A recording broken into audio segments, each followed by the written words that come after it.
जल्दी का practice set दीजिए और देखिए आपके कितने क्वेश्चन सही हो रहे हैं।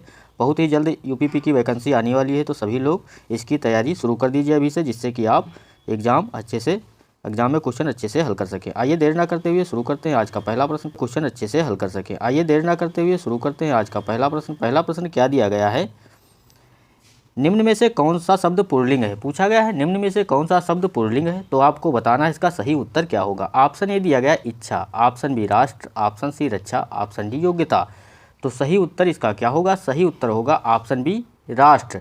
राष्ट्र शब्द जो है इसमें पुल्लिंग है और बाकी सब ये क्या है, इच्छा जो है स्त्रीलिंग है, रक्षा भी स्त्रीलिंग है और योग्यता भी स्त्रीलिंग शब्द दिया गया है। तो सही उत्तर इसमें क्या होगा, सही उत्तर ऑप्शन नंबर बी होगा, राष्ट्र इसका सही उत्तर होगा। अगला प्रश्न पूछा गया है, किस शब्द का प्रयोग सदा बहुवचन में होता है। पूछा गया है किस शब्द का प्रयोग सदा बहुवचन में होता है, तो आपका इसका सही उत्तर बताना है क्या होगा। ऑप्शन ए लड़का, ऑप्शन बी घोड़ा, ऑप्शन सी प्राण, ऑप्शन डी वधू। तो सभी को पता होगा किस शब्द का प्रयोग सदा बहुवचन में होता है, तो सही उत्तर होगा ऑप्शन नंबर सी प्राण। क्या होगा सही उत्तर, ऑप्शन नंबर सी इसका सही उत्तर होगा। यहाँ पर लड़का का जो बहुवचन होगा तो क्या होगा, लड़का का बहुवचन होगा लड़के। क्या होगा, लड़का का बहुवचन तो लड़के होंगे। और घोड़ा का बहुवचन अगर पूछा जाए तो घोड़े होंगे। और वधू का बहुवचन क्या होगा, तो वधुएं होगा। अगला प्रश्न पूछा गया है, ने किस कारक का चिन्ह है। जो यहाँ पर ने दिया गया है, पूछा गया किस कारक का चिन्ह है, तो आपको इसका सही उत्तर बताना है क्या होगा। ऑप्शन ए कर्ता, ऑप्शन बी कर्म, ऑप्शन सी करण, ऑप्शन डी संप्रदान। तो आपको सही उत्तर बताना है इसमें क्या होगा। ऑप्शन ए कर्ता, ऑप्शन बी कर्म, ऑप्शन सी करण या ऑप्शन डी संप्रदान। तो सही उत्तर होगा ऑप्शन नंबर ए कर्ता। क्या होगा, ने किस कारक का चिन्ह है, तो सही उत्तर इसमें क्या होगा, ऑप्शन नंबर ए कर्ता होगा। कारक चिन्ह कौन कौन से होते हैं, तो कर्ता ने कर्म को करण से, संप्रदान को के लिए, अपादान से अलग होना, संबंध का की के, नानी ने रा री रे, अधिकरण में पर, संबोधन हे अरे। ये आपको सूत्र याद रखना है। अगला प्रश्न दिया गया है, निम्नलिखित में से सर्वनाम है। पूछा गया है निम्नलिखित में से सर्वनाम है, तो आपको इसका सही उत्तर बताना है क्या होगा। ऑप्शन ए घर, ऑप्शन बी आप, ऑप्शन सी पहाड़, ऑप्शन डी नदी। तो सही उत्तर इसमें क्या होगा, सही उत्तर आपको बताना है, सही उत्तर होगा ऑप्शन नंबर बी आप। आप जो शब्द दिया गया है इसमें क्या है, वो सर्वनाम दिया गया है। सर्वनाम की परिभाषा क्या होती है। सर्वनाम उन शब्दों को कहा जाता है जिन शब्दों का प्रयोग संज्ञा अर्थात किसी व्यक्ति, वस्तु, स्थान आदि के नाम के स्थान पर आता है। इसके अंतर्गत मैं, तुम, तुम्हारा, आप, आपका, इस, उस, यह, वह, हम, हमारा आदि शब्द आते हैं, उसे क्या कहते हैं, सर्वनाम कहते हैं। आपको परिभाषा याद रखना है। अगला प्रश्न, निम्नलिखित में से विशेषण है। पूछा गया है निम्नलिखित में से विशेषण है, तो आपको बताना है इसमें कौन सा विशेषण है। ऑप्शन ए लंबाई, ऑप्शन बी बुढ़ापा, ऑप्शन सी समझ, ऑप्शन डी शांत। तो विशेषण बताना है इसमें से कौन सा है, तो सही उत्तर इसमें क्या होगा, ऑप्शन नंबर डी जो है विशेषण है, शांत इसमें जो दिया गया है ये क्या है, तो विशेषण है। अगला, और ये जो शांत शब्द है ये कौन सा विशेषण है, तो गुणवाचक विशेषण है। कौन सा, गुणवाचक विशेषण है। अगला प्रश्न दिया गया है, प्रेरणार्थक क्रिया है। प्रेरणार्थक क्रिया आपको बताना है कौन सी है। ऑप्शन ए गिरना, ऑप्शन बी बोलना, ऑप्शन सी सुनाना, ऑप्शन डी कहना। तो सही उत्तर इसमें क्या होगा, सही उत्तर जल्दी से सभी लोग इसका सही उत्तर बताएंगे क्या होगा। सही उत्तर होगा ऑप्शन नंबर सी सुनाना। प्रेरणार्थक क्रिया इसमें कौन सी है, तो सुनाना जो है प्रेरणार्थक क्रिया है। प्रेरणार्थक क्रिया की परिभाषा क्या होती है।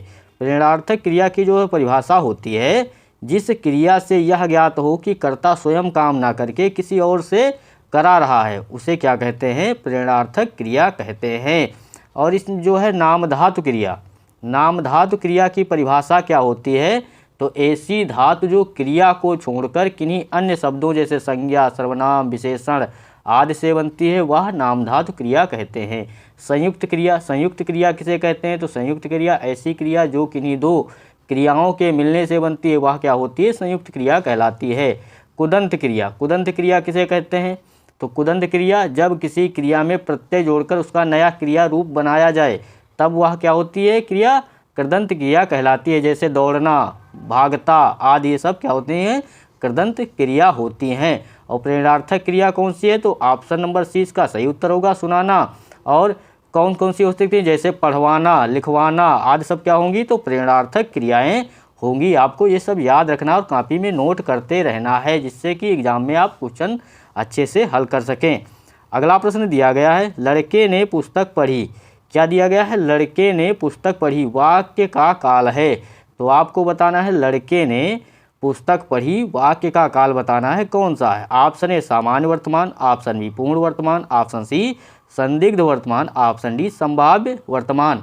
तो सही उत्तर इसमें क्या होगा, सही उत्तर होगा पूर्ण वर्तमान। क्या होगा सही उत्तर, ऑप्शन नंबर बी, लड़के ने पुस्तक पढ़ी है। इसमें कौन सा वर्तमान काल होगा, तो पूर्ण वर्तमान काल होगा। अब यहाँ पर दिया गया सामान्य वर्तमान काल। सामान्य वर्तमान काल की परिभाषा क्या होती है, क्रिया के जिस रूप से कार्य की पूर्णता और अपूर्णता का पता ना चले उसे सामान्य वर्तमान काल कहते हैं। जैसे गरिमा कविता लिखती है, क्या होगा, जैसे गरिमा कविता लिखती है। और यहाँ पर ऑप्शन सी दिया गया संदिग्ध वर्तमान। संदिग्ध वर्तमान किसे कहते हैं, क्रिया के जिस रूप में वर्तमान काल की क्रिया के होने या करने पर शक हो उसे संदिग्ध वर्तमान काल कहते हैं। जैसे माँ खाना बना रही होगी, उसे क्या कहेंगे, संदिग्ध वर्तमान काल। माँ खाना बना रही होगी, इसके क्या कहेंगे, संदिग्ध वर्तमान काल कहेंगे। अब ऑप्शन डी दिया गया है संभाव्य वर्तमान। संभाव्य वर्तमान किसे कहेंगे, तो संभाव्य वर्तमान का अर्थ होता है संभावित या जिसके होने की संभावना हो, इससे वर्तमान काल में काम के पूरे होने की संभावना होती है, उसे संभाव्य वर्तमान काल कहते हैं। जैसे वह लौटा हो, क्या होगा, जैसे उदाहरण के लिए वह लौटा हो, उसे क्या कहेंगे, संभाव्य वर्तमान काल कहेंगे।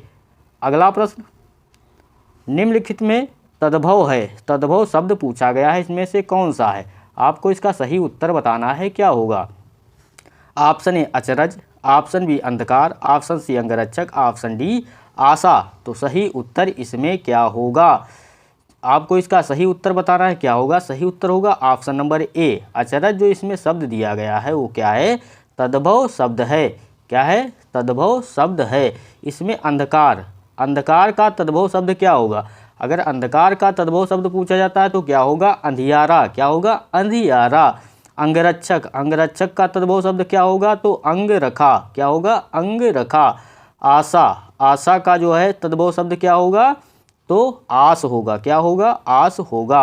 अगला प्रश्न, और जिन लोगों ने वीडियो को लाइक नहीं किया लाइक कर लें, और चैनल को सब्सक्राइब नहीं किया है तो चैनल को सब्सक्राइब करिए, और जो बेल आइकन भी क्लिक करिए, जिससे कि आने वाले वीडियो आपको आसानी से मिलते रहें और आप एग्जाम में अच्छे से क्वेश्चन हल कर सकें। ये सभी क्वेश्चन प्रीवियस परीक्षा से लिए गए हैं, तो ये जो है क्वेश्चन बहुत ही इंपॉर्टेंट रहने वाले हैं। तो सभी लोग यह प्रैक्टिस से लगाइए और पूरा वीडियो लास्ट तक देखिए।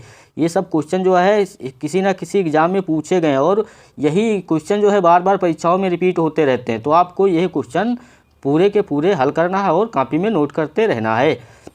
प्रश्न दिया गया है शीत का विलोम होगा। क्या दिया गया है, शीत का विलोम शब्द पूछा गया है, क्या होगा। ऑप्शन ए ठंड, ऑप्शन बी गीत, ऑप्शन सी कृष्ण, ऑप्शन डी उष्ण। तो शीत का विलोम क्या होगा, सही उत्तर ऑप्शन नंबर डी उष्ण होगा। क्या होगा इसका सही उत्तर, तो उष्ण होगा। शीत का अर्थ होता है जाड़े का मौसम। क्या होता है शीत का अर्थ, जाड़े का मौसम। और उष्ण का अर्थ क्या होता है, गर्मी उत्पन्न करने वाला। क्या होता है, उष्ण का अर्थ होता है गर्मी उत्पन्न करने वाला। अगला इसमें दिया गया है ठंड। ठंड का जो है विलोम शब्द क्या होगा, ठंड का विलोम होगा गर्म। क्या होगा ठंड का विलोम, तो गर्म होगा। गीत का विलोम क्या होगा, गीत का विलोम होगा संगीत। क्या होगा, संगीत होगा। गीत का विलोम क्या होगा, तो संगीत होगा। और इसमें दिया गया कृष्ण। कृष्ण का विलोम शब्द क्या होगा, तो धवल। क्या होगा, धवल होगा। कृष्ण का विलोम पूछा जाए तो धवल होगा। आपको ये सब याद रखना है। अगला प्रश्न, कर का अर्थ नहीं होता है पूछा गया है। कर का अर्थ नहीं होता है, इसका सही उत्तर क्या होगा। ऑप्शन ए सूर्य, ऑप्शन बी हाथ, ऑप्शन सी किरण, ऑप्शन डी टैक्स। तो सही उत्तर इसमें क्या होगा, सही उत्तर सभी को पता होगा। सूर्य जो है कर का अर्थ नहीं होता, बाकी सब कर के अर्थ होते हैं। हाथ, किरण, टैक्स ये सब कर के अर्थ होते हैं। और इसमें जो सूर्य दिया गया है यह कर का अर्थ नहीं होता है। कर के अन्य पर्यायवाची शब्द क्या होंगे, तो शुल्क, मालगुजारी, महसूल, हाथ, हस्त, पाणी, बाहु, भुजा, एक करके पर्यायवाची शब्द होंगे। अगला प्रश्न, जो कठिनाई से मिलता है के लिए एक शब्द होगा। जो कठिनाई से मिलता है के लिए एक शब्द पूछा गया है, क्या होगा? ऑप्शन ए दुर्गम, ऑप्शन बी दुर्लभ, ऑप्शन सी अगम, ऑप्शन डी सुलभ। तो सही उत्तर इसमें क्या होगा? जो कठिनाई से मिलता है उसके लिए एक शब्द क्या होगा? तो ऑप्शन नंबर बी दुर्लभ होगा। क्या होगा सही उत्तर? ऑप्शन नंबर बी दुर्लभ होगा। इसमें आप ऑप्शन नंबर ए दिया गया है दुर्गम। दुर्गम के लिए वाक्यांश क्या होगा? जहाँ पहुँचना कठिन हो। दुर्गम के लिए वाक्यांश क्या होगा? जहाँ पहुँचना कठिन हो। कॉपी में नोट करते रहना है आपको। अगम, अगम का जो है वाक्यांश क्या होगा? जिसके पार ना जाया जा सके उसे क्या कहेंगे? अगम कहेंगे। और सुलभ के लिए वाक्यांश क्या होगा? तो जो आसानी से उपलब्ध हो उसे क्या कहेंगे? सुलभ कहेंगे। क्या कहेंगे? सुलभ कहेंगे, जो आसानी से उपलब्ध हो। अगला प्रश्न पूछा गया है, अनिल अनल का सही अर्थ देने वाला युग्म कौन सा है? तो अनिल अनल का जो है सही अर्थ देने वाला युग्म पूछा गया है। बहुत ही इंपॉर्टेंट क्वेश्चन है, कई बार परीक्षाओं में पूछा गया है। यूपीपी, वीडियो, लेखपाल और बहुत सी परीक्षाओं में पूछा गया क्वेश्चन है। अनिल अनल का सही अर्थ देने वाला शब्द युग्म कौन सा है? तो ऑप्शन ए वायु अग्नि, ऑप्शन बी अग्नि वायु, ऑप्शन सी हवा पानी, ऑप्शन डी आग पानी। तो सही उत्तर इसमें क्या होगा? सही उत्तर होगा अनिल का अर्थ होता है वायु और अनल का अर्थ क्या होता है? तो अग्नि होता है। आपको याद रखना अनिल का अर्थ क्या होता है? वायु और अनल का अर्थ क्या होता है? तो अग्नि। तो सही उत्तर इसमें क्या होगा? ऑप्शन नंबर ए वायु और अग्नि इसका सही उत्तर होगा। अगला प्रश्न, पराजय में उपसर्ग है, क्या दिया गया है? पराजय में उपसर्ग पूछा गया है, कौन सा है? ऑप्शन ए पा, ऑप्शन बी पर, ऑप्शन सी परा, ऑप्शन डी जय। तो इसमें पराजय में उपसर्ग कौन सा होगा? तो सही उत्तर सभी को पता होगा, ऑप्शन नंबर सी परा जो है इसमें उपसर्ग दिया गया है। क्या होगा? पराजय। पराजय में उपसर्ग पूछा जाए तो सही उत्तर ऑप्शन नंबर सी परा होगा। उपसर्ग की परिभाषा समझ लीजिए सभी लोग। संस्कृत एवं संस्कृत से उत्पन्न भाषाओं में उस अव्यय या शब्द को उपसर्ग कहते हैं जो कुछ शब्दों के आरंभ में लगकर उनके अर्थों का विस्तार करता है, उसे क्या कहते हैं? उपसर्ग कहते हैं। जैसे कि ऑप्शन में दिया, जैसे कि अभिमान लिखा हो तो अभी प्लस मान, तो अभी जो क्या हो जाएगा? उपसर्ग हो जाएगा। तो इसका पूरा वाक्य क्या बनेगा? अभिमान। अभिमान में क्या उपसर्ग होगा? तो अभी जो है उपसर्ग होगा। अगला प्रश्न दिया गया है, लिखावट में प्रत्यय है, क्या दिया गया है? लिखावट में प्रत्यय पूछा गया है, क्या होगा? ऑप्शन ए अट, ऑप्शन बी वट, ऑप्शन सी अवट, ऑप्शन डी आवट। तो सही उत्तर आपको बताना है, क्या होगा? सही उत्तर होगा इसमें आवट। लिखावट में प्रत्यय पूछा गया है तो सही उत्तर क्या होगा? ऑप्शन नंबर डी आवट होगा। अब हम लोग समझते हैं प्रत्यय की परिभाषा क्या होती है। प्रत्यय की परिभाषा, प्रत्यय दो शब्दों से बना है। प्रत्यय दो शब्दों से बना है, प्रति प्लस अय। प्रति का अर्थ क्या होता है? साथ में, और पर बाद में, जबकि अय का अर्थ होता है चलने वाला। अतः प्रत्यय का अर्थ हुआ शब्दों के साथ पर बाद में चलने वाला या लगने वाला। अतः इसका प्रयोग शब्द के अंत में किया जाता है। इसका प्रयोग कब किया जाता है? प्रत्यय का प्रयोग जो है शब्द के अंत में किया जाता है, और उपसर्ग का प्रयोग हम लोग कब करते हैं? तो शब्द के शुरू में करते हैं, और प्रत्यय का उपयोग जो है हम लोग शब्द के अंत में करते हैं। अगला प्रश्न, महोत्सव का संधि विच्छेद क्या होगा? ऑप्शन ए महो प्लस उत्सव, ऑप्शन बी महा प्लस उत्सव, ऑप्शन सी मह प्लस उत्सव, ऑप्शन डी माँ प्लस उत्सव। तो सही उत्तर इसमें क्या होगा? सभी को बताना है इसका सही उत्तर क्या होगा? सही उत्तर होगा ऑप्शन नंबर बी महा प्लस उत्सव। महोत्सव का जो है संधि विच्छेद क्या होगा? तो सही उत्तर ऑप्शन नंबर बी महा प्लस उत्सव होगा। अगला प्रश्न दिया गया है, गोली चलाई जाती है, क्या दिया गया है? गोली चलाई जाती है में कौन सा वाच्य है? तो गोली चलाई जाती है में कौन सा वाच्य है आपसे पूछा गया है। ऑप्शन ए कृतवाच्य, ऑप्शन बी कर्मवाच्य, ऑप्शन सी भाववाच्य, ऑप्शन डी क्रियावाच्य। तो सही उत्तर इसमें क्या होगा आपको बताना है। गोली चलाई जाती है में कौन सा वाच्य है? तो सही उत्तर जल्दी से सभी लोग इसका सही उत्तर बताइए। और जिन लोगों ने वीडियो को लाइक नहीं किया लाइक करें, और चैनल को सब्सक्राइब नहीं किया तो चैनल को सब्सक्राइब जरूर कर लें। सही उत्तर होगा ऑप्शन नंबर बी कर्मवाच्य। गोली चलाई जाती है इसमें कौन सा वाच्य होगा? तो सही उत्तर क्या होगा? ऑप्शन नंबर बी कर्मवाच्य। वाच्य की परिभाषा क्या होती है? वाच्य की परिभाषा होती क्रिया के जिस रूप से यह जाना जाए कि वाक्य में क्रिया का मुख्य संबंध कर्ता, कर्म या भाव से है, वह क्या कहलाता है? वाच्य कहलाता है। इसमें कृतवाच्य।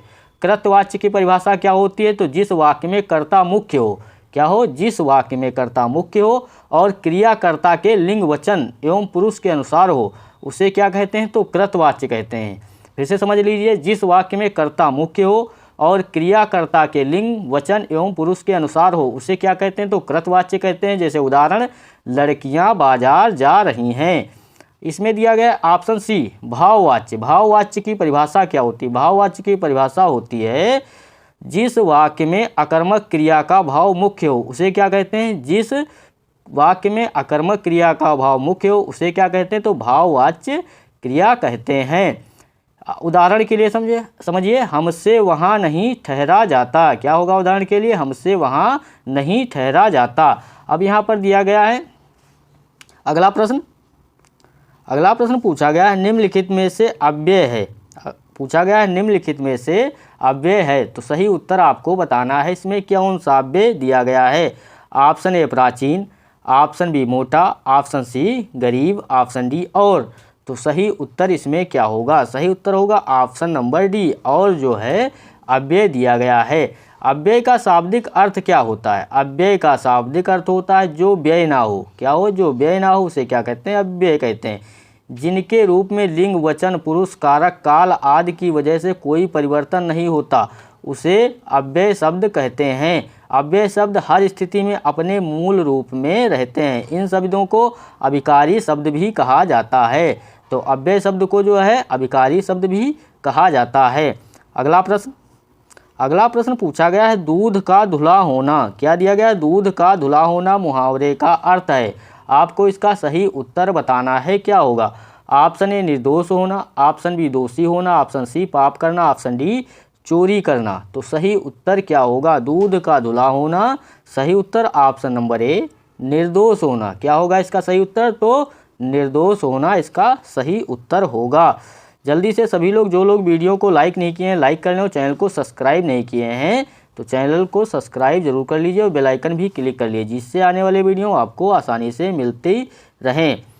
प्रश्न पूछा गया, जिसकी लाठी उसकी भैंस, लोकोक्ति का सही अर्थ है। जिसकी लाठी उसकी भैंस, लोकोक्ति का सही अर्थ बताना है आपको। क्या होगा? ऑप्शन दिया गया है, शक्तिशाली आदमी मूर्ख होता है, ऑप्शन बी शक्ति संपन्न आदमी अपना काम बना लेता है, ऑप्शन सी बुद्धि संपन्न आदमी अपना काम बना लेता है, ऑप्शन डी प्रसन्न बुद्धि संपन्न आदमी चालाक होता है। तो सही उत्तर इसमें क्या होगा? सही उत्तर ऑप्शन नंबर बी शक्ति संपन्न आदमी अपना काम बना लेता है। जिसकी लाठी उसकी भैंस, इसका अर्थ क्या होगा? तो शक्ति संपन्न आदमी अपना काम बना लेता है। इसका सही उत्तर ऑप्शन नंबर बी होगा। अगला प्रश्न पूछा गया है, निम्न में से कौन सा स्त्रीलिंग है? तो आपको बताना है इनमें से कौन सा स्त्रीलिंग है। ऑप्शन ए उपहार, ऑप्शन बी ग्रंथ, ऑप्शन सी मस्तक, ऑप्शन डी रचना। तो सही उत्तर इसमें क्या होगा? सही उत्तर बताना है आपको। सही उत्तर होगा ऑप्शन नंबर डी रचना। रचना क्या होगा? स्त्रीलिंग शब्द दिया गया है। स्त्रीलिंग शब्द की परिभाषा, जिस संज्ञा शब्द से स्त्री जाति का बोध होता है, उसे क्या कहते हैं? स्त्रीलिंग कहते हैं। स्त्रीलिंग की परिभाषा क्या होगी? जिस संज्ञा शब्द से स्त्री जाति का बोध होता है, उसे स्त्रीलिंग कहते हैं। जैसे पुस्तक, साड़ी, कमीज, दीवार, गली, पतंग, बंदूक, फुलवारी आदि सब क्या हैं? स्त्रीलिंग शब्द हैं। पुल्लिंग शब्द की परिभाषा क्या होती है? ऐसे शब्द जिनमें पुरुष जाति का बोध होता है, उसे पुल्लिंग कहते हैं। जैसे केला, दुकानदार, स्कूटर, बस्ता, अध्यापक, वायुयान, टेलीविज़न, लड़का आदि सब क्या हैं? तो पुल्लिंग शब्द हैं। तो आपको अगर ये वीडियो अच्छा लगा हो तो सभी लोग वीडियो को लाइक करें, चैनल को सब्सक्राइब करें। धन्यवाद। मिलते